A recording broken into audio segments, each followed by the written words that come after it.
Pues muy buenas tardes, buonasera a tutti gli amici del Instituto Cervantes de Palermo. Vamos a seguir en español porque esta conferencia es en español. Tenemos otras programadas que también serán en italiano y hablaremos en italiano.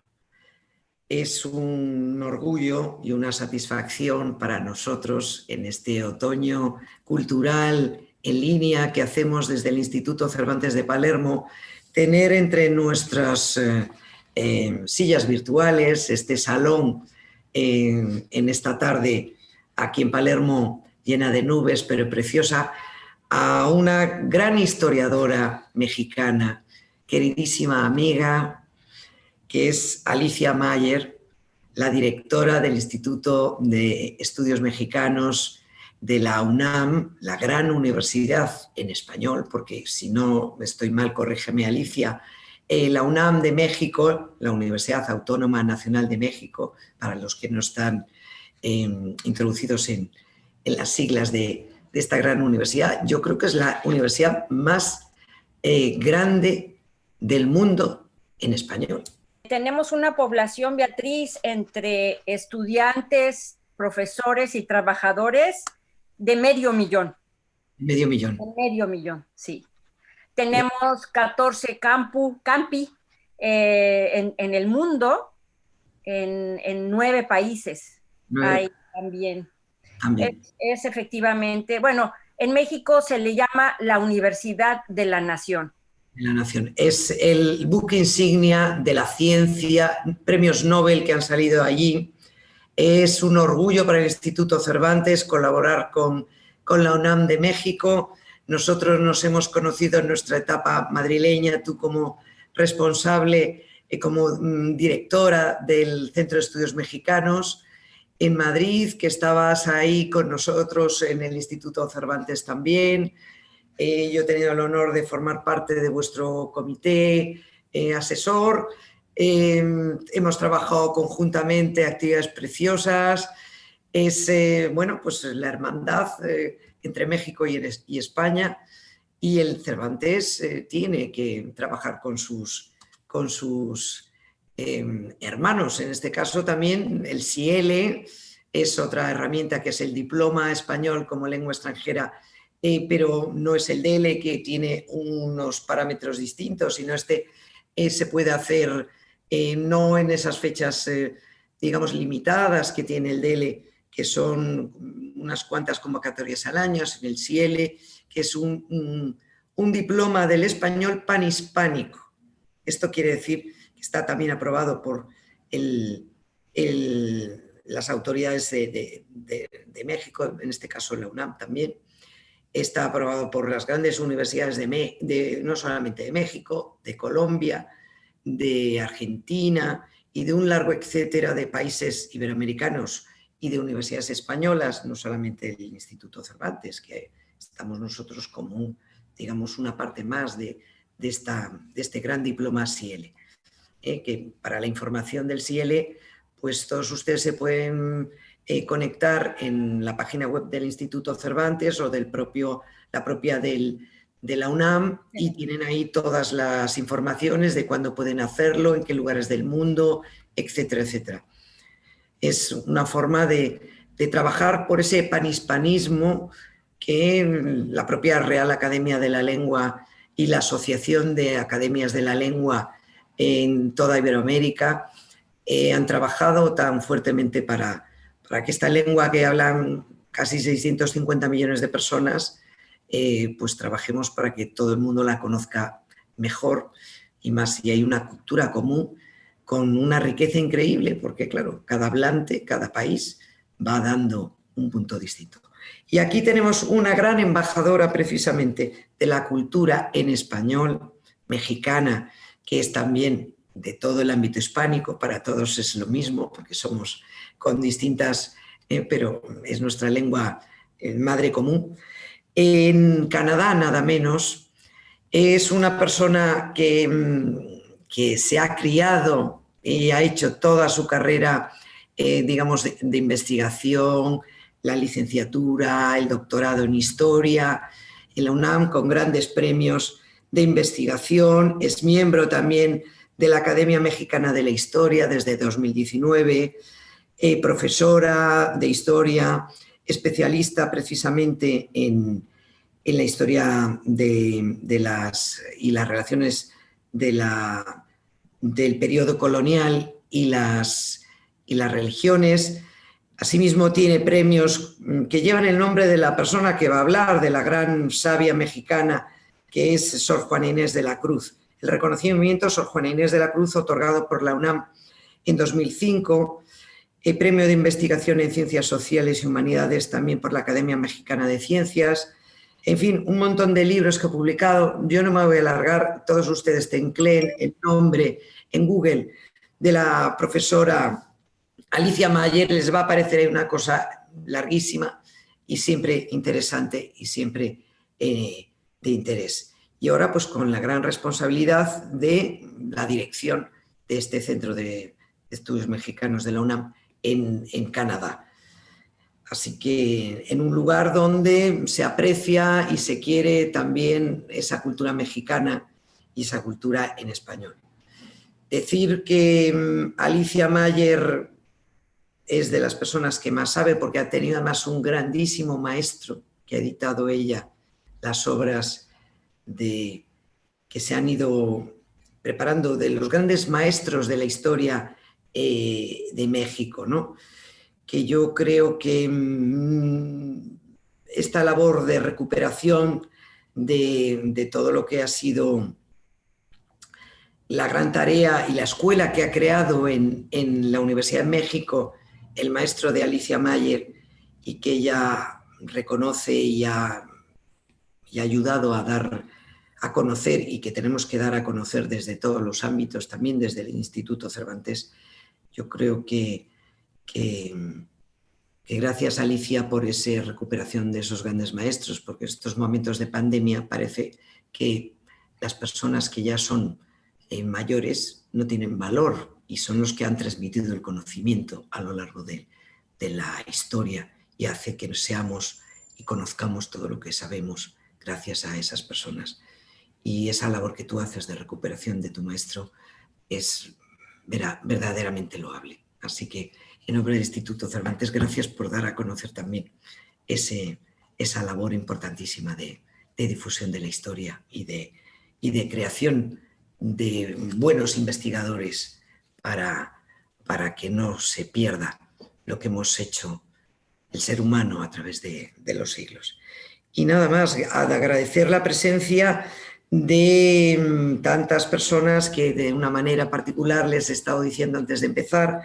A Chimo Soler, un compañero desde Madrid, del Instituto Cervantes de Madrid, a la profesora Giovanna Minardi de la Universidad de Palermo, especialista en literatura hispanoamericana, que nos acompaña hoy también, a la profesora Sonia Alessandra, a la profesora Carmen desde Manila, que estuvo aquí colaborando con nosotros y está ahora también en Filipinas, el Cervantes de Manila, al Instituto Técnico Grimaldi Pachiri de Catanzaro y a su profesora Antonieta Corea, que también están participando con los alumnos. Pues muchísimas gracias a todos ellos.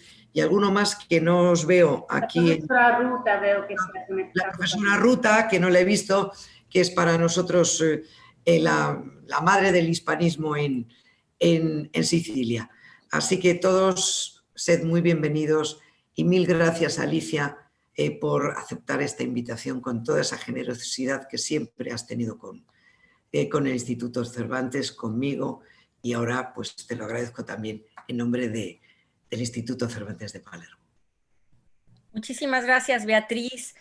Podría extenderme casi todo lo que duraría esta conferencia dando las gracias al Instituto Cervantes de España, o sea, su matriz en Madrid, donde trabajé 4 años de los más felices de mi vida, y al Instituto Cervantes de Palermo, que me ha invitado a dar esta conferencia a través de tu amable conducto, pero también me podría extender en esa amistad que nos une a ti y a mí y que nos identifica en muchas cosas. La primera vez que te conocí, pues fui a una presentación de un libro de poesía tuyo, y una admiración enorme la que te tengo como escritora, como poeta. Y por eso ahora, pues, me encanta hablar de otra poeta que nos antecedió hace 400 años, pero tú entenderás muy bien lo que es ser poeta y que se exprese el corazón y los sentimientos a través de la pluma de una mujer además. Muchísimas gracias por esta invitación y agradezco muy especialmente a las personas que amablemente se han conectado para escuchar esta conferencia virtual. Voy a compartir algunas imágenes que escogí. Realmente no son muchas porque no hay mucho material gráfico sobre Sor Juana. Entonces, bueno, pues espero que de todos modos disfruten este viaje por las imágenes. Sin duda hay dos retratos muy importantes de ella, el que hizo un poquito después de su muerte el pintor Miranda, pero sobre todo el más famoso de Miguel Cabrera, que vamos a ver más adelante. Y la quiero presentar, no todos, han oído hablar de Sor Juana Inés de la Cruz, muchos, pero no saben el intríngulis, digamos, de la vida de esta célebre monja novohispana. Sor Juana Inés de la Cruz se llamaba Juana Ramírez de Asbaje antes de entrar al convento como monja, y es la famosa o más famosa figura de la era barroca en el México virreinal. De hecho, también podemos decir sin titubeos que es una figura señera del siglo de oro español. Si se toma en cuenta que en México, bueno, México en sí era entonces un reino de la monarquía hispánica. Sor Juana también era llamada ya en su tiempo décima musa, y es un personaje que ha sido ampliamente estudiado desde diversas perspectivas, que es lo que platicábamos recién conectadas, Beatriz, María Laura y yo, acerca de esta figura polifacética que se puede estudiar desde varios ángulos, como talentosa autora, como monja, como mujer. Y es una figura que ha fascinado a sus lectores por espacio de casi 400 años. Si se piensa que ella gozó de gran fama y reconocimiento en vida, pues sus obras fueron publicadas en España en su propio tiempo, lo que le dio fama internacional. Y no exagero cuando digo, en la actualidad ella es un verdadero ícono. Pues Juana Ramírez nació cerca de 1648, aún se especula sobre la fecha exacta, en el pueblo de Nepantla, muy cerca, si conocen los alrededores de la Ciudad de México, muy cerca de aquellos majestuosos volcanes, el Popocatépetl y el Iztaccíhuatl. Y murió en 1695 en la Ciudad de México, a la edad probable de 47 años, después de que adquirió un padecimiento infeccioso mientras cuidaba a sus hermanas del convento enfermas de aquella peste. Nos recuerda mucho lo que está pasando, lamentablemente, el día de hoy. No podemos aún, pese a nuestra tecnología, controlar estas pestes. Fue hija ilegítima de un padre español, vasco, que estuvo ausente en la formación de su hija, pero esta se compensó con el cuidado de la madre y sobre todo de su abuelo paterno, que además tenía una importante biblioteca. Sor Juana devela estos detalles biográficos en su famosa carta a Sor Filotea de la Cruz. Más veces. Es una joya intimista y psicológica de una mujer intelectualmente muy avanzada para su tiempo. Ni hablar de su prolífica poesía amorosa, que bajo los versos conceptistas revela una rica, aunque conflictiva y compleja interioridad. Pues esto es precisamente lo que a las mujeres nos hace identificarnos cariñosa, empáticamente con Sor Juana. Sus luchas internas y sus clamores de equidad, que son de una tremenda actualidad. En el anterior veíamos la pintura de Miranda, y esta es la célebre pintura póstuma, por supuesto, de uno de los más grandes pintores novohispanos después de, o junto con Villalpando, que es Miguel Cabrera. En cuanto a los hombres, estos también han sucumbido a la admiración y a los encantos literarios de Sor Juana. No solo en su propio tiempo, como en el caso de Juan de Castorea y Ursúa, sino también Carlos de Sigüenza y Góngora, el famoso polígrafo novohispano, Francisco Palavicino y otros, sino en el presente con biógrafos de la talla de Octavio Paz, nuestro premio Nobel de literatura, Antonio Alatorre, Ludwig Fendel, José Pascual Bouchot, Elías Trabolse y muchos más que han aportado diversas interpretaciones sobre su personalidad y de los elementos intrínsecos de su obra, generando no poco debate. De hecho, quiero decir que yo llegué a Sor Juana a través de Beatriz. Beatriz amablemente ha hablado sobre mi maestro, de quien junto con una colega compilamos sus obras completas en 7 volúmenes. Volúmenes muy voluminosos, por cierto. Pero mi maestro, Juan Antonio Ortegui Medina, que era germanista, tradujo la biografía que hizo Ludwig Fendel de Sor Juana. Y de esa manera yo llegué, este es un retrato psicológico muy curioso que ha sido muy debatido en nuestros días, pero bueno, se los dejo para ahondar más en ello, porque es una cuestión de acercamiento psiquiátrico de Sor Juana. Pero quiero decir que mi maestro, Juan Antonio, era español, malagueño, exiliado tras la Guerra Civil en México. Y ahí continuó su obra y la formación de discípulos como yo, que pues muy, muy agradecida estoy con este regalo de España, que fue este hombre tan formativo para mí. Bueno, ese era un paréntesis nada más para decir que efectivamente mi maestro fue un transterrado español, transterrado, como decía José Gaos, pero también mexicanizado. Bueno, pues bien, como pueden notar, hablar de Sor Juana puede hacerse desde diversos aspectos de su vida y de su producción literaria.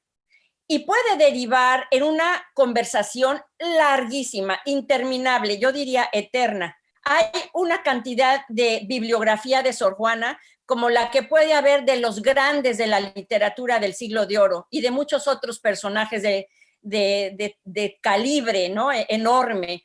Y por ello pensé en abordar aquí la respuesta de Sor Juana a los retos de esa realidad paternalista y patriarcal que ella enfrentó. El ambiente eclesiástico y cultural del virreinato produjo sin duda a los más distinguidos intelectuales de la época colonial, pero se centró en un campo de influencia masculino. Por tanto, a las mujeres les eran impuestas normas sociales restrictivas e incontables. Había límites en donde una mujer podía actuar en la sociedad. Aquí hay algunos ejemplos, mujeres de clase alta, pero separadas de lo que era la autoridad de los maridos y recatadas en sus casas, estudiando música, y de las que eran menos favorecidas en la escala social, pues se dedicaban también a las labores propias de lo femenino en aquel tiempo, la cocina, entre otras cosas. Sor Juana fue una estupenda cocinera, dejó incluso libros de recetas magníficas, era una mujer realmente versátil. Pero bueno, a lo que voy es que no se le daba oportunidad a las mujeres para recibir una educación igual a la de los varones, sobre todo en las universidades, espacio que, por supuesto, les era completamente vetado. En su carta Sor Filotea, que ya mencioné, Sor Juana refiere cómo le rogó a su madre inútilmente para que la enviara a estudiar a la universidad, e incluso dice que pensó disfrazarse de hombre para poder acudir. Ya antes, en otra misiva, ella explicó que esa prohibición se daba para evitar, y la cito, la ocasional familiaridad con el sexo masculino, lo que no era considerado apropiado ni decente porque dañaba la honestidad de la mujer. Es decir, el contacto entre la alumna y el maestro no era lícito, no era viable, precisamente porque, como dice Sor Juana, podía dañar la honestidad de la mujer. Sor Juana refirió también en esta carta a Sor Filotea, que es un documento autobiográfico, que más que por una profunda vocación religiosa, ella entró al convento por su negación al estado matrimonial, buscando un ambiente más propicio para desenvolverse en sus intereses de educación. Ella se dice y era autodidacta. Su gran curiosidad la llevaba a hurgar en esta biblioteca, primero de su abuelo y después en la corte de los virreyes, libros de ciencia, de literatura, etcétera.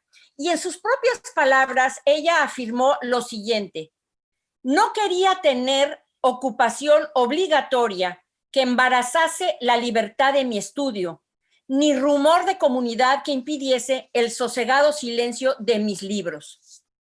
Así, con esmero, la monja Jerónima logró formar una importante biblioteca en su celda, coleccionó objetos e instrumentos científicos y se dedicó al estudio, la reflexión y la escritura, hasta que la fama, el prestigio y la admiración que logró en el mundo exterior del convento empezó a inquietar a algunos personajes cercanos a ella, que sentían la responsabilidad de guiar sus pasos espirituales por el buen camino de la virtud, la abnegación y la obediencia. Escogí un pasaje de la célebre redondilla de Sor Juana, Hombres necios que acusáis, como título de esta ponencia, pues expone la discriminación y el trato injusto y desigual de la mujer frente al hombre en la sociedad novohispana del siglo XVII. Les comparto algunas partes de este poema publicado en 1689. Dice: hombres necios que acusáis a la mujer sin razón, sin ver que sois la ocasión de lo mismo que culpáis.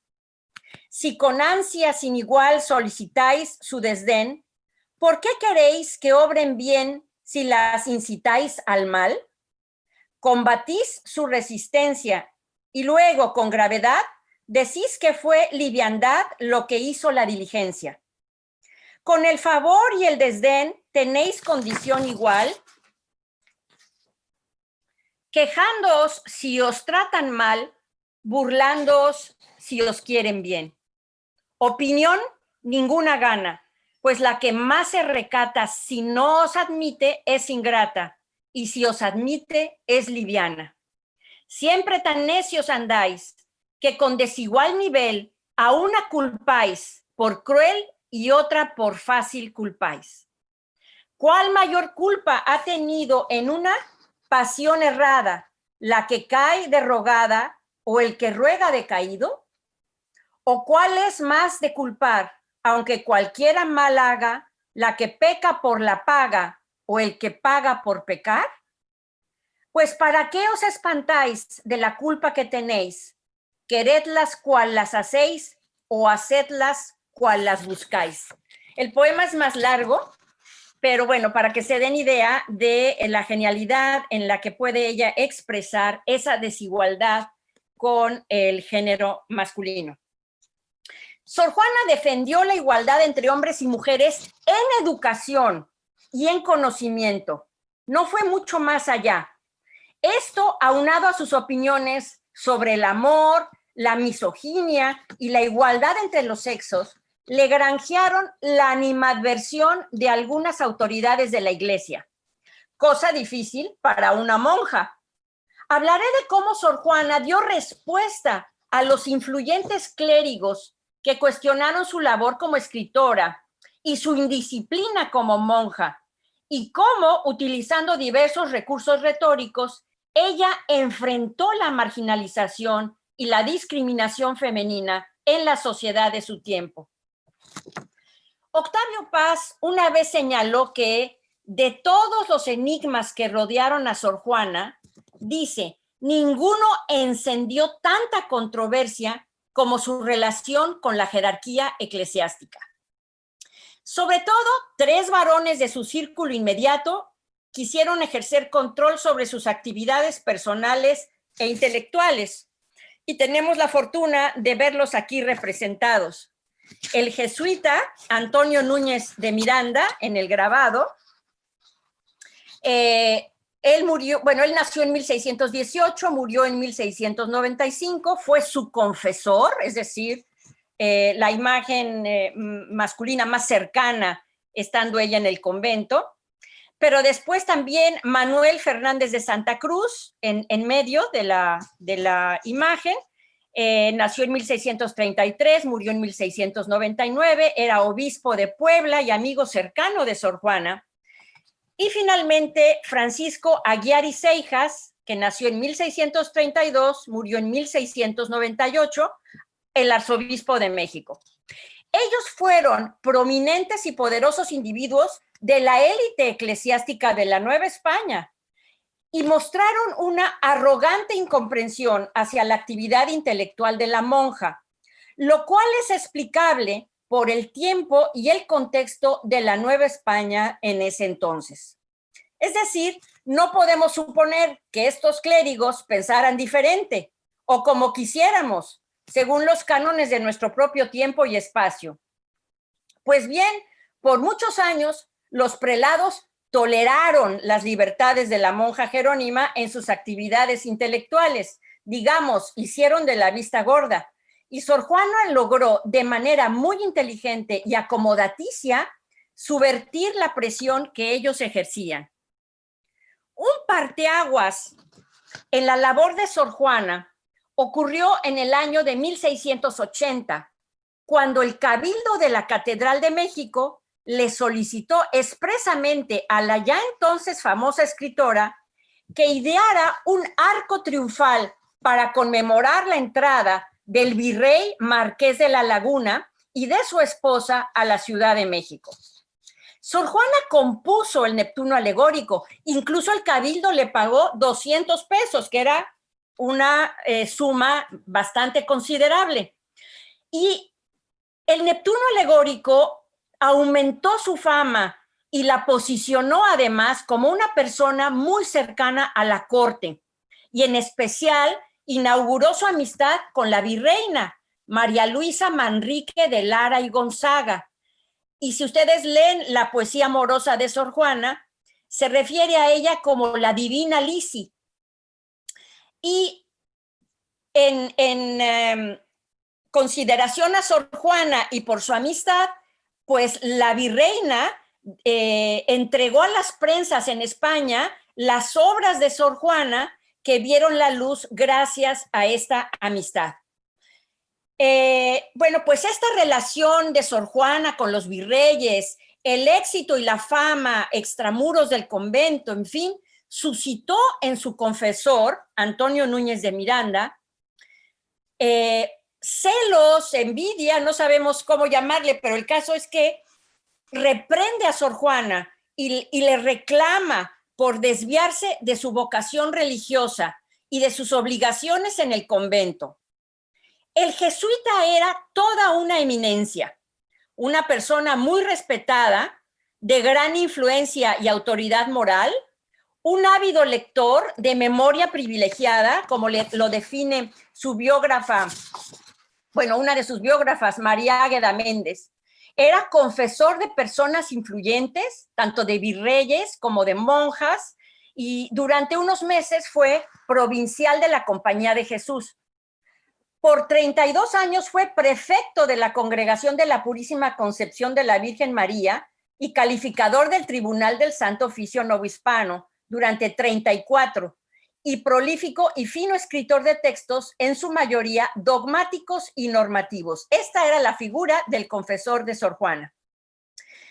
La personalidad de Núñez era austera y pragmática y observaba una moralidad muy rígida.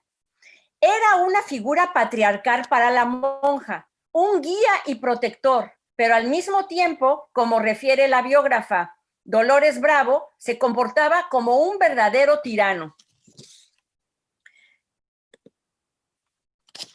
Sor Juana respondió a Núñez de Miranda 2 años después de la elaboración del Neptuno alegórico, es decir, en 1682, por medio de una carta que se desconoció durante casi 400 años, hasta que fue encontrada por el historiador Aureliano Tapia en un archivo de Monterrey, Nuevo León.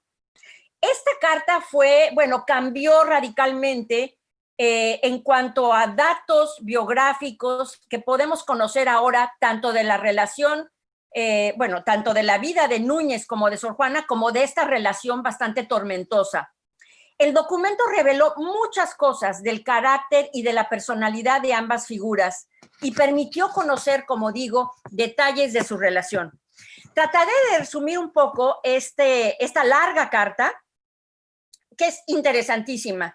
Primero en ella, Sor Juana afirma que ya son 2 años en que ella ha escuchado las quejas repetidas del jesuita y que él ha hablado mal de ella a sus espaldas al criticar la hechura del arco triunfal. Esto del arco triunfal quiero explicar que se trata de arte efímero, es decir, ha desaparecido, solo se hacía para la ocasión festiva, en este caso, pues la entrada del virrey. Entonces era un arco que se decoraba y se ponían pinturas, sonetos, alegorías de todo tipo, y pues ella eligió hacer la alegoría de la antigüedad y referirse a Neptuno como un alter ego del virrey.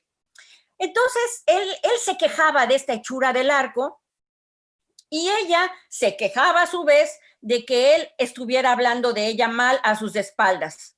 Él llegó a decir que el comportamiento de Sor Juana era pecaminoso y que su actividad como escritora era un crimen. Núñez también comentó que el amor de la monja por sus libros la conduciría a la perdición de su alma y le reprochaba su cercana relación con la pareja virreinal, cuyas visitas al convento se hacían cada vez más frecuentes. Por ello, Sor Juana afirma querer tomar finalmente la pluma, y cito, porque ya no puedo más. Y añade, ¿en qué se funda pues este enojo? ¿En qué este desacreditarme? ¿En qué este ponerme en concepto de escandalosa con todos? Es muy interesante el lenguaje que emplea Sor Juana, con el que nos abre el conocimiento de su forma de ser, a su carácter, con un abierto tono de rebeldía hacia su confesor. Se quejaba por el modo que tiene de reducirme. Esto también es una cita. Y le advierte que su carácter no es servil. Y además acepta que, cito, no sé decir las cosas sino como las siento. En suma, se queja por su ansia de control, que no funcionará con ella, y se describe como una persona sincera. Sor Juana también se defiende de las críticas contra su actividad como escritora, diciendo, obviamente con doble sentido, a la verdad, yo nunca he escrito sino violentada y forzada, y solo por dar gusto a otros, es decir, para cumplir con encargos. El arco del triunfo era el arco triunfal con el que entró el virrey y la virreina, pues había sido un encargo del cabildo de la ciudad, el cabildo metropolitano, perdón. Y el hecho de que el cabildo se lo hubiese encargado, dice ella en la carta, pues no le podía yo decir que no al cabildo, tenía yo que obedecer. Afirma que su actividad, además, no ha dañado a nadie por ser privada. Para Sor Juana no se debía negar a la mujer el privilegio de educarse. Eso ya está aquí en la carta a Núñez de Miranda. Y la igualdad de ese derecho entre hombres y mujeres lo defendió a capa y espada, no solamente con Núñez, sino en muchos otros espacios durante toda su vida. Sor Juana terminó su mensaje diciéndole al prelado que él no tenía derecho de disponer de su persona ni mandar en su voluntad. Fíjense ustedes. Se preguntarán ustedes cuál fue el desenlace de esta carta, en donde Sor Juana que tenía a la sazón más o menos 34 años de edad, dice que se siente violentada y se queja del trato que recibe por parte de su confesor, un jesuita, como ya dije, de gran prestigio y de alrededor de 64 años de edad, es decir, todo un venerable. Pues bien, para sorpresa nuestra, Sor Juana renuncia a que Núñez de Miranda siga siendo su confesor. Y así permanecieron las cosas durante alrededor de 10 años, que fue el periodo en que Sor Juana fue más prolífica y reconocida durante su vida. Pero hubo otro incidente en que la monja incomodó al establishment. Aquí busco mis imágenes y les tengo esta otra. En 1690, Manuel Fernández de Santa Cruz, el de la capa roja, el obispo de Puebla y, como dije, amigo cercano de Sor Juana, quedó muy impresionado por el brillante razonamiento de la monja cuando ella criticó en una conversación privada con él un sermón del reconocido y encumbrado teólogo jesuita portugués Antonio Vieira.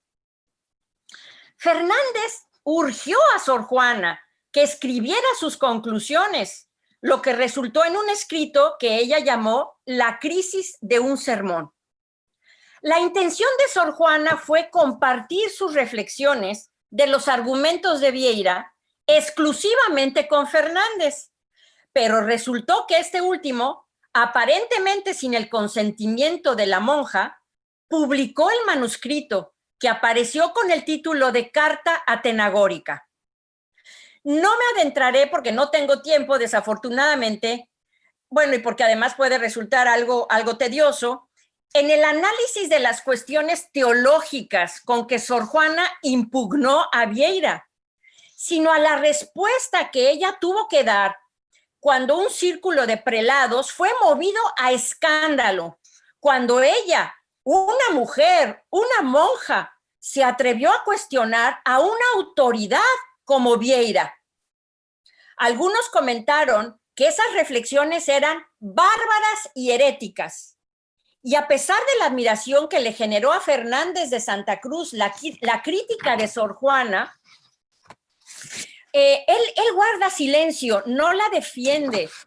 Y antes escribe una carta, el propio Fernández, con una extensa reprensión firmada con el seudónimo de Sor Filotea. En esta carta, si bien le llamó, cito, una mujer que es honra de su sexo, cierro la cita, le conminó a dejar de escribir sobre temas variados, mundanos, dirían entonces, y dedicarse íntegramente a asuntos puramente espirituales, diciendo, cito, mucho tiempo ha gastado vuestra merced en el estudio de filósofos y poetas. Ya será razón que se perfeccionen los empleos y que se mejoren los libros, pues letras que engendran elación no las quiere Dios en la mujer. Cierro la cita. Además, el obispo le recuerda que las mujeres deben ser obedientes. Sor Juana contestó a los argumentos de Fernández de Santa Cruz en su famosa respuesta a Sor Filotea de la Cruz, la que les decía yo que es una obra maestra de literatura no solo barroca, sino yo diría universal. La obra se publicó por primera vez en 1700, junto con otros trabajos de Sor Juana, en un libro que lleva por título Fama y obras póstumas. El título lo dice todo, porque Sor Juana ya había muerto. Fama y obras póstumas del Fénix de México. Ahí Sor Juana expresa lo siguiente: abriré de par en par las puertas de mi corazón, haciéndoos patentes sus más sellados secretos. Juana Inés sostiene que las mujeres eran absolutamente capaces de hacer más que, cito, filosofías de la cocina. Defendió su derecho a estudiar sin importar su sexo. Y este impulso de saber y aprender, dice ella, la sometió al fuego de la persecución, al crisol del tormento. Y eso ha sido con tal extremo que han llegado a solicitar que se me prohíba el estudio. Sor Juana escribió su respuesta con verdadero ardor y audacia. Significativamente responde a una mujer, a otra mujer, Sor Filotea, su compañera de hábito, aun cuando detrás de Sor Filotea se encontraba en realidad un hombre, el obispo de Puebla. Sin embargo, ese trato imaginario entre Sor Juana y Filotea le hace a ella expresarse como igual o en el mismo plano que la supuesta Sor Filotea. Pues con un tono irónico y de falsa modestia, que según Josefina Ludmer eran solo estrategias del discurso de Sor Juana para convencer a los clérigos de las limitaciones de su persona, ella hace alusión a su torpe pluma, con la que va a contestar a la muy discreta, culta, amorosa y santa misiva de Sor Filotea. Pero en el fondo Sor Juana también aspiraba a contestar a sus oponentes. Ella les llama rivales, quienes la habían atacado y se habían sentido escandalizados por haber refutado a Vieira. La ironía fue un recurso muy utilizado por Sor Juana en sus defensas retóricas.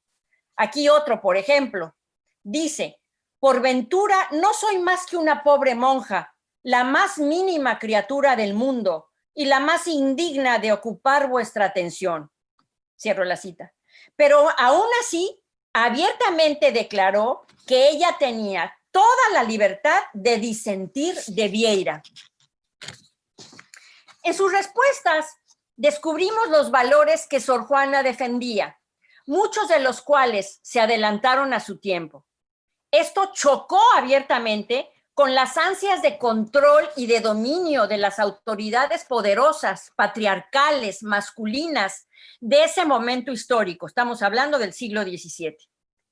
En su respuesta a Sor Filotea, ella desenmascaró las políticas sexistas de esa época, describió las costumbres maritales, las diferentes actitudes entre hombres y mujeres y el derecho de expresar las opiniones sobre diversos temas y conceptos de la sociedad. La carta en cuestión es, en términos generales, una defensa de la dignidad intelectual de las mujeres. Su magistral trabajo es uno de los productos más importantes de la producción literaria en el México colonial, como ya he dicho, y es sin duda un testimonio de su postura contra la marginalización de la mujer en términos de educación, conocimiento y enseñanza. Sin embargo, pese a sus inteligentes y sinceros comentarios, Sor Juana no recibió una respuesta amistosa, comprensiva o benévola tras la circulación de aquella respuesta. Debido a la reacción tan negativa que suscitó la crítica de Sor Juana al jesuita Vieira, es decir, la carta atenagórica, en el ambiente eclesiástico de la Nueva España, esta vez el arzobispo en persona tomó cartas en el asunto, Francisco Aguiar y Seijas. Era bien conocida la manía, por no decir la misoginia, del prelado, y así se entiende su molestia ante la monja rebelde. A una mujer simplemente no se le podía aceptar estos despliegues de erudición y conocimiento, ni le era lícito razonar en materias reservadas solo al campo de los hombres. Más aún, con su crítica a Vieira, una autoridad jesuita, Sor Juana había trascendido todo límite y había, entre comillas, ofendido a la Compañía de Jesús misma, una de las órdenes religiosas de más influencia y poder en la Nueva España. Hay mucho de verdad en lo que refiere Georgina Sabat de Rivers cuando asegura que la poeta mexicana arrebató el poder de las clases masculinas poderosas, quienes reaccionaron y le pusieron barreras. Sor Juana misma ejemplifica esto cuando dice que ella, y cito textual, robó el aplauso que ellos pensaban que merecían. Cierro la cita. Designado como arzobispo de México en 1682, Aguiar y Seixas había estado inmerso en la más estricta ortodoxia católica y miraba por la uniformidad de la fe y la pureza de las costumbres sociales. Se distinguió mucho en su tenaz reforma, típica de un prelado de la Contrarreforma, hacia sobre todo las mujeres y las monjas en los claustros.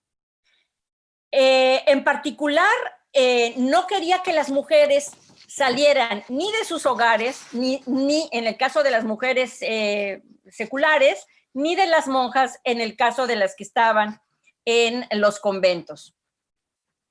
Aguiar creía firmemente que las monjas, sin excepción, debían mantenerse dedicando su vida al servicio de Jesucristo, orando en sumisión, ayunos y rendidas a una vida contemplativa en silencio.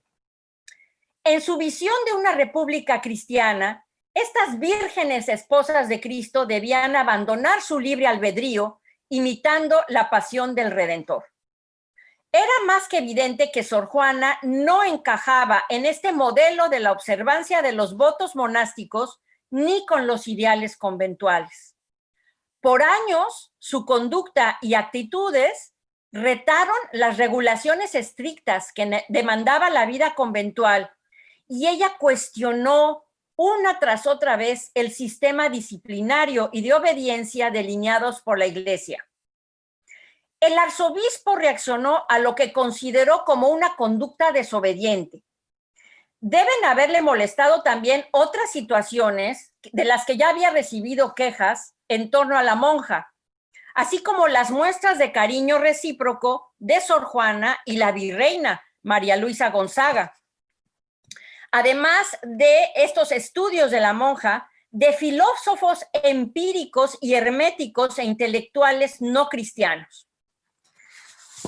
La arquidiócesis tenía completa jurisdicción sobre Sor Juana en su condición de monja, pero era sabido que Aguiar y Seijas no toleraba ni permitía reunirse con mujeres, ni siquiera con aquellas que habitaban los conventos. Debe haber enviado a sus emisarios más cercanos a ella. Adivinen a quiénes. A Manuel Fernández de Santa Cruz y Antonio Núñez de Miranda, su antiguo confesor y el obispo detrás de Sor Filotea, para comunicarle a Sor Juana su reprensión. José Pascual Bouchot afirma que ambos prelados actuaron bajo un acuerdo disciplinario y siguieron una línea de acción. Esta vez, sin embargo, Sor Juana no respondió como lo había hecho anteriormente con su confesor y con el obispo de Puebla. 1693 probó ser un año decisivo para Sor Juana. Ella se inclinó por la obediencia a sus superiores. Sus actividades literarias durante estos últimos años vienen a nosotros como un verdadero enigma. Sus razones para abandonar su actividad como escritora y dejar de publicar sus obras no nos son claras, pero es un hecho que ella no continuó con su ocupación, al menos como la venía haciendo. Más aún, aceptó, imagínense ustedes, que Núñez de Miranda volviera a ser su confesor, su guía espiritual. Bajo su vigilante mirada, Sor Juana renunció a su labor intelectual para vivir una vida espiritual virtuosa, obediente a los votos de su profesión religiosa y ya en su claustro. Se le sometió a un proceso episcopal secreto que la condujo a escribir 5 textos de renuncia en los que reconoció sus faltas y pidió perdón. Escribió también una confesión general o petición causídica, donde llevó a cabo un recuento de su vida e hizo un acto de arrepentimiento. Fue además forzada por el tribunal a deshacerse de su biblioteca, sus instrumentos científicos y musicales que atesoraba en la celda de su convento de San Jerónimo, y se le sometió a una vida de perfecta austeridad y clausura. El 5 de marzo de 1694 escribió una protesta de fe en la que reafirmó su creencia en los dogmas católicos y expresó su devoción a la Virgen María. La monja firmó el documento con su propia sangre y juró que continuaría por el sendero de la perfección espiritual y la oración sin obstáculo alguno. Como dice Josefina Muriel, la voz de su pluma fue silenciada y se confinó a un claustro absoluto. Pues bien, hemos visto, ya para terminar, que Sor Juana reaccionó de diversas maneras al discurso autoritario de los clérigos que la cuestionaron. Su conducta refleja la compleja relación de una mujer inteligente, asertiva, brillante, con las clases clericales dominantes, en que las estructuras verticales, jerárquicas de la sociedad colonial se revelan abiertamente.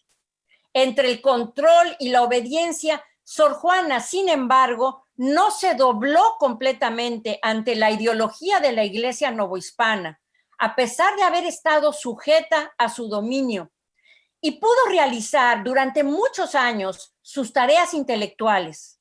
Gracias a ello nos quedan sus poemas, sus villancicos, sus cánticos, sus obras de teatro, su respuesta a Sor Filotea, su primero sueño y tantas otras obras que la han hecho tan famosa. Sor Juana se adaptó de alguna manera a esta realidad restrictiva y lo hizo lo más que pudo, en ocasiones no con sutiles desafíos, como vimos en las dos cartas previas, la de Núñez y la de Fernández. Cuando su potente y luminosa presencia se hizo evidente y se le cuestionó, ella respondió con valentía al discurso y actuación masculina dominante, no con sumisión. En su narrativa, criticó el autoritarismo y los códigos y normas restrictivos que afectaban a las mujeres. La lucha de Sor Juana contra los ministros de la Iglesia mexicana no llevó a un final feliz. La monja finalmente sucumbió a la extraordinaria presión de los patriarcas, que en última instancia la obligaron a plegarse a las rigurosas prescripciones de la vida conventual. Hoy, muchas y muchos nos identificamos con la validez de sus afirmaciones, sobre todo con la demanda de equidad de género y de las mismas oportunidades para acceder a la educación y al conocimiento para ambos sexos por igual. Es extraordinariamente significativo que su voz siga conectando con los lectores actuales, en particular con las mujeres en su lucha por la igualdad. Muchas gracias. Muchísimas gracias, Alicia, por esta estupenda conferencia para un personaje tan potente del mundo novohispano y del mundo en español en general. Afortunadamente, aunque silenciaron en esa parte final esta maravillosa voz que no sabemos qué podría haber desarrollado, como tantas otras mujeres silenciadas a lo largo de la historia que podrían haber hecho, pero nos regaló material suficiente en su escritura para demostrar su inteligencia, su talento, y es la gran mujer del siglo de oro. Si en España está Santa Teresa de Jesús, que también es una escritora monja, en América está Sor Juana Inés de la Cruz, que son los dos grandes faros femeninos que iluminan todo el siglo de oro y llegan hasta nuestros días y nos siguen diciendo cosas. Gracias, Alicia. Un placer, Beatriz. Has estado magnífica, como siempre. Gracias. te lo agradezco mucho. Agradezco mucho la invitación y siempre es un placer porque entre mujeres y también hombres, ¿por qué no? Sor Juana es, como yo dije, un verdadero ícono. Pues sí, francamente. Yo no sé, María Laura, si nos han llegado alguna pregunta, personas que quieran hacer. No, pero yo quería darle la palabra, como habíamos dicho, a la profesora Antonieta Correa, que veo que está conectada. Muy bien, pues para que nos cuente de este proyecto que están bienvenida, haciendo. profesora Corea. Sí, cómo ha involucrado a sus alumnos. Buenas tardes a todos y muchas gracias por la reunión que ha sido muy interesante. En mi escuela este año hemos activado un curso de Ciudadanía y Constitución sobre la situación de las mujeres en España, en Italia y en todo el mundo. El título es Derecho sin género. Por eso creo que esta conferencia ha sido muy interesante para mis alumnos y para el trabajo que ellos tendrán que hacer. Gracias. Bienvenida y les esperamos en nuestro ciclo de Mujeres en Español, que precisamente intentamos ver cómo la cultura no tiene género, ha sido silenciada muchas veces, y esa gran lección que Sor Juana defendía, que es lo primero de todo, la educación, que es la que da base a la libertad a las mujeres para que elijan. Muy bien, también ha levantado la mano la profesora Giovanna Minardi, creo que quiere hacer una pregunta o decirnos algo. Bueno, Alicia, muchísimas gracias por tu ponencia, que yo también soy una gran, como decir, enamorada, admiradora de Sor Juana, de su obra, y siempre, por supuesto, hablo de ella en mis cursos. Y solo quería saber de ti cómo hace unos años, no recuerdo exactamente cuándo, se publicó, creo en México, la obra de Alejandro Soriano Vallés, creo que es el segundo apellido. Ahora no recuerdo exactamente el título de su ensayo, pero bueno, él dice que basándose en ciertos documentos que ha encontrado en archivos privados mexicanos, creo que en México DF, aunque no estoy muy segura, él afirma que Sor Juana no ha tenido una, digamos, una mala relación con la Iglesia. Más bien él afirma, digamos, casi todo lo contrario, que Sor Juana fue, como decir, alabada por, bueno, por Aguiar y Seijas y por Manuel Fernández de la Cruz y por otros. Y entonces él en este caso bueno, da, digamos, su, ¿cómo decir? Desmiente, no sé si todo lo que ha dicho Octavio Paz, han venido diciendo Octavio Paz y otros, ¿no? De que Sor Juana fue una especie de, fue víctima de una especie de conjura eclesiástica para silenciarla, y él afirma todo lo contrario, ¿no? Él dice que, no, que eso no es verdad, que nunca ha sido silenciada Sor Juana, que más bien todo lo contrario, que sea el obispo de Puebla, que el arzobispo de México DF, hasta el último momento le han, como decir, eso, la han alabado y la han empujado para que siguiera escribiendo. Ahora, yo, ya que este texto de Alejandro Soriano no lo he leído, solo he leído alguna reseña, y hace ya unos años que no voy a México, pensaba ir este año, pero por desgracia no puedo.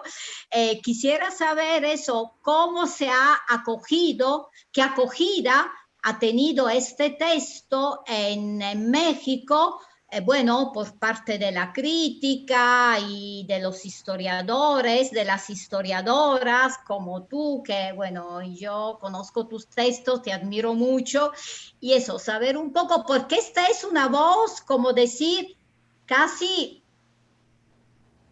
no quiero decir al desfavor de Sor Juana, pero bueno, eso, que un poco que mancha un poco, ¿no? La gran figura, ¿no? Que icónica, como tú bien has dicho, que se tiene en México y no solo en México, en todo el mundo hispánico de Sor Juana. No sé si se ha oído y bueno, Sí, gracias. perfectamente. Gracias. Muchísimas gracias. Y reitero mis gracias. No, al contrario. Desde que Sor Juana saca sus obras, bueno, desde que salen las obras de Sor Juana, el primer volumen en vida de ella y posteriormente en 1700 el segundo volumen, desde entonces empieza la polémica de varias cuestiones, tanto de la vida como de la obra de Sor Juana. Sin ir más lejos, la mismísima fecha de su nacimiento ha sido un tema polemiquísimo, si es en el 52, si es en el 48, eso ha sido también una cosa, digo, me refiero a esta cosa mínima como sería una fecha, no es tan mínima, pero vaya, la fecha misma de su nacimiento ha sido polémica y de ahí todo lo demás. La obra de Soriano Vallés, bueno, tiene amplia obra sobre Sor Juana, incluso ha sido premiado alguno de sus ensayos y ha sido muy reconocido, ¿no? Yo he leído Sor Juana Inés de la Cruz, Doncella del Verbo, y bueno, es una propuesta biográfica a partir de las fuentes que tenemos y de que conocemos. Muchos de los autores jóvenes o de nuestra generación han criticado, por no decir que han tratado de demoler la obra de Octavio Paz, y yo creo firmemente que la obra de Octavio Paz es muy loable, fue un parteaguas, pero hay muchos elementos ahí que deben ser sujetos a revisión historiográfica por los críticos actuales, y de hecho así está sucediendo. Entonces, bueno, lo que hace Soriano es que él tiene una serie de hipótesis. Yo no me iría al otro extremo para contestar tu pregunta. Yo no pienso que Sor Juana haya tenido una magnífica relación con la jerarquía eclesiástica. Tampoco creo que la jerarquía eclesiástica haya sido un tormento durante toda su vida, puesto que ella como monja es como realiza su actividad literaria, y de eso estamos hablando, de que se le dio finalmente ese espacio. Y como yo les dije al principio de mi conferencia, se empezaban a hacer de la vista gorda, porque Sor Juana tenía una gran fama, empezó a tener mucha fama, mucha popularidad con sus escritos, se le encomendó esta tarea del arco, en fin, es una especie de tira y afloja entre la actividad de Sor Juana, la que pudo realizar, y la jerarquía eclesiástica.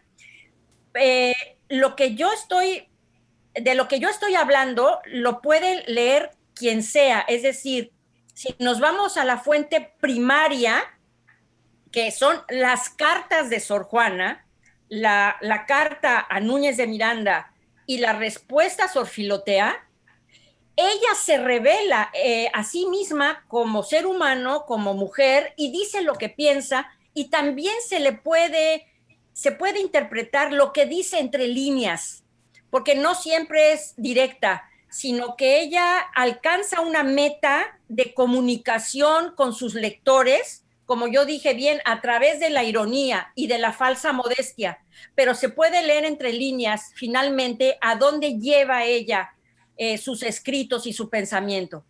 Yo digo que lo que se revela ahí es una tensión fuerte. Bueno, con Núñez de Miranda la tensión llega al extremo de que ella renuncia a que sea su confesor. Yo no sé qué escribe Soriano Vallés, porque no he leído sobre este particular ejemplo, y no recuerdo que me haya despuntado en la obra que acabo de referir, de Doncella del Verbo.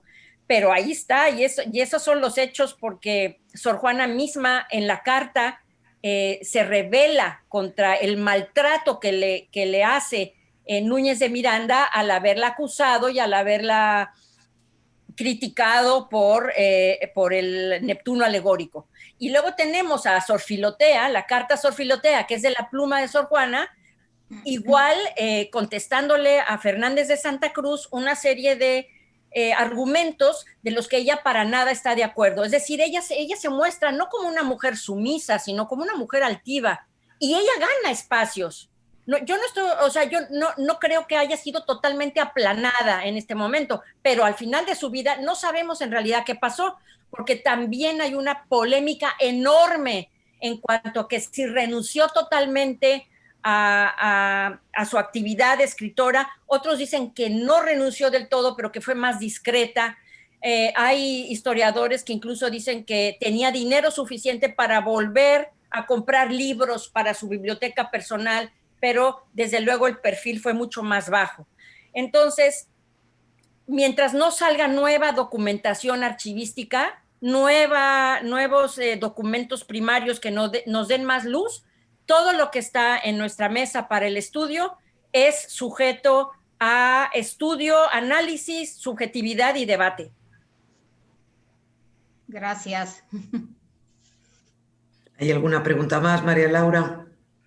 No, de momento no. Lo único quería decir que como hemos tenido seguidores también en Facebook, donde hemos hecho el directo, que nos saluda una estudiante de la profesora Cándida Muñoz de Catania, que ha estado con Facebook, que se llama Juliana Garrotto, y luego también que nos ha seguido Luca Casasola, que también es otro estudiante que redactó su tesis sobre Sor Juana Inés de la Cruz.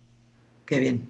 Pues saludos a todos y sed muy bienvenidos, que nos alegra ver cómo tanto desde la plataforma Zoom como desde Facebook, pues esta magnífica conferencia está a vuestra disposición, y en breve también estará en el canal YouTube del Instituto Cervantes de Palermo para análisis, estudio de cualquier persona interesada en Sor Juana Inés de la Cruz, estudiante español o de literatura.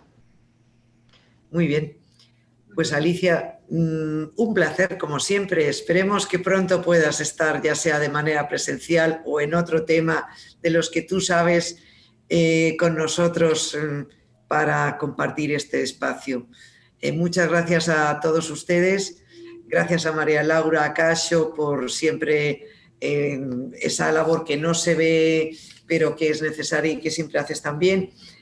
A nuestra asesora de prensa, que está velando porque todas las conexiones en unos canales y otros funcionen. Beatriz, perdona que sí que han llegado dos preguntas. Pues sí, por supuesto. Allora, Laura que nos pregunta ¿qué autores leía Sor Juana? Qué buena pregunta. Bueno, Sor Juana leía todo lo que podía echar mano en su tiempo, todo lo que era permitido, lo que no frenaba el Santo Oficio. Entonces, ella leía a los padres de la Iglesia, desde luego, pero también leía a los, digamos, científicos del momento, y tenía afición por la ciencia de ese momento, que era la del jesuita Athanasius Kircher, por ejemplo.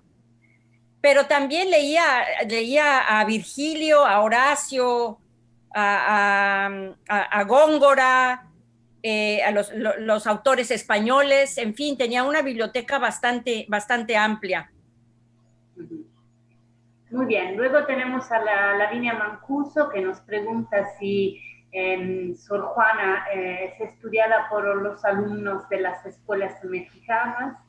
Me imagino que sí, ¿no? Uy, desde luego que está en todos los libros de historia.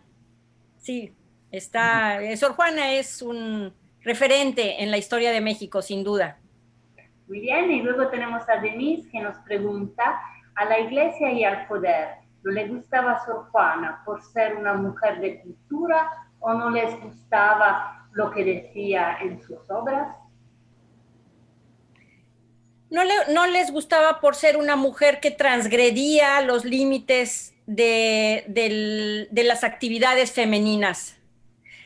Y de repente no gustaba tampoco, por ejemplo, lo dije claramente en la conferencia, para las autoridades eclesiásticas era anatema que ella criticara a un teólogo jesuita, y lo que decía de Vieira fue considerado, como dije, blasfemo y herético. Entonces eran las dos cosas. Muy bien, me parece que ya no hay más preguntas. Ah, no, acaba de llegar otra de Lara Chiaravallotti.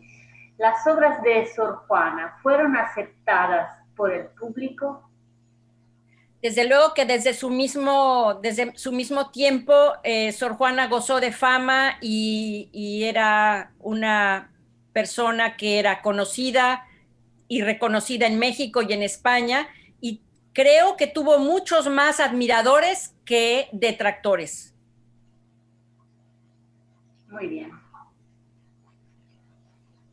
Pues ese éxito que ya tuvo en vida a pesar de los impedimentos de ser mujer, de ser una monja supeditada a las autoridades, etcétera, ha seguido a lo largo de los siglos, y en este siglo XXI yo creo que se reivindica más que nunca esa inteligencia y ese talento de Sor Juana Inés, y que por muchos años, porque es atemporal.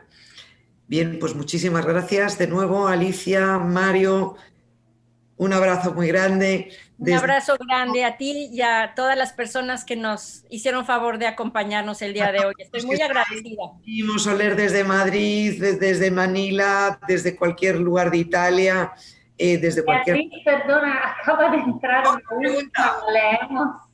Muy bien. La leo. Alicia. Hola.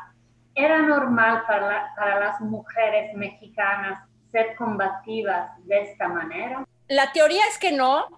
La teoría es que las mujeres eran sumisas, pero por otro lado, si leemos la literatura de los viajeros extranjeros, a mí me encanta la literatura viajera del siglo XVII, por ejemplo, Gage, en el siglo XVIII, otros en el XIX, Prescott, Ward, Bullock. Hay muchísima literatura viajera sobre México, y ellos se escandalizan de la familiaridad de las mujeres con los hombres, de que las mujeres fumaran, de que hablaran de manera cercana con sus esclavos de color, de que usaran escotes, o sea, creo que tal vez en los círculos más íntimos había un matriarcado. Esa es una cosa muy curiosa, ¿no? México se dice que hay un matriarcado, y yo creo que son las grandes, la tesis y la antítesis de toda vida, ¿no? Hay un matriarcado y hay un patriarcado.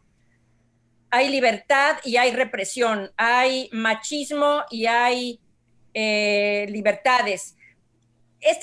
La vida es así. Yo creo que la vida es un juego de dialéctica, en que no es ni todo negro ni todo blanco, sino que hay una serie de vías por las cuales la mujer ha podido negociar su situación matrimonial, su situación maternal, su situación con la sociedad.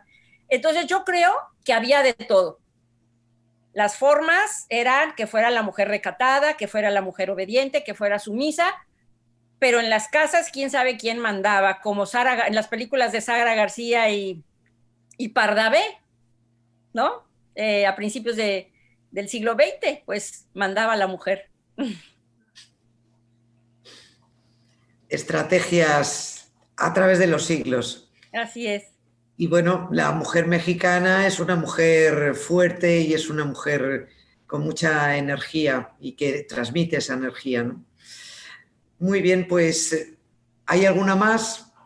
No hay más. Pues gracias a todos de nuevo, lo repito, saludos, os esperamos en nuestra próxima cita, y Alicia, mil gracias de nuevo. Mil gracias a ti, Beatriz, a María Laura y a todos los que han estado aquí con nosotros. Me despido con mucho afecto.